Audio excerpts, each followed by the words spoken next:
Hello everyone, welcome to my channel life of Riya. এটা ছিল জগদ্ধাত্রী পুজোর পরের দিনের ভিডিও। সেদিন আমার সকালটা শুরু হয়েছে ঢাকের শব্দ শুনে।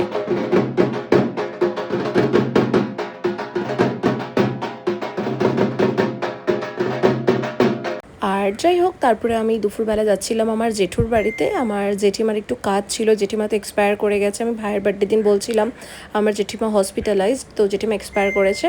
তো যাই হোক, তারপরে জেঠুর বাড়িতে কিছুক্ষণ থাকার পর আমি বেরিয়ে গেছি, র্যাপিডোতে উঠে পড়েছি। আর দেখো ফ্যানটা কেটে কেটেই যাচ্ছি আমি আই ডেস্টিনিতে। আমার ফোনে কিছু একটু প্রবলেম হচ্ছিলো, বাট ওখানে যাওয়ার পর ওরা বলে এটা কোনো ব্যাপার না, কিছু হয়নি।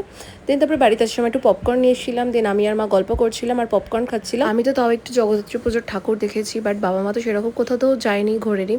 আর প্রত্যেকবারই আমরা জগদ্ধাত্রী পুজো একটু বেরোই পুজোর দিন, বাট এবার যেহেতু হয়নি তাই মাকে বললাম চলো পরের দিন একটু যাবে। মাও সকাল থেকে সন্ধ্যা অবধি জেঠুদের বাড়িতেই ছিল। তারপরে মা আসার পর মা তো একদমই যেতে চাইছিল না, এমনিও অনেক টায়ার্ড ছিল। দেন যতই হোক মায়েরও অনেক মন খারাপ ছিল, বাট আমি চাইছিলাম না কি মা পুরোটা টাইম মন খারাপ করেই ঘরে বসে থাকুক, টেনশন করো।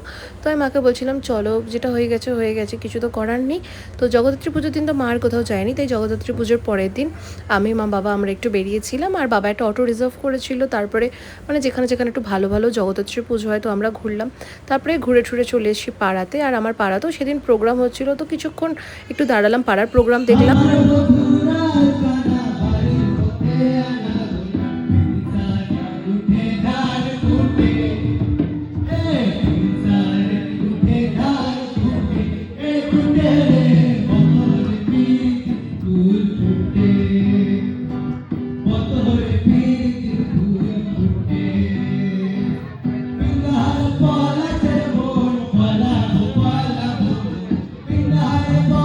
আর তারপরে তো বাড়ি চলে এসেছি। আর আমার সেদিন দেখো জেঠুর বাড়ি থেকে ওই পুরি, পনির, ডাল, ছোলার ডাল, আলুর দম এসব পাঠিয়েছে। আর আমার একটা ফ্রেন্ডস আবার জগদ্ধাত্রী পুজোর প্রসাদ পাঠিয়েছে, খিচুড়ি, আলুর দম, পায়েস।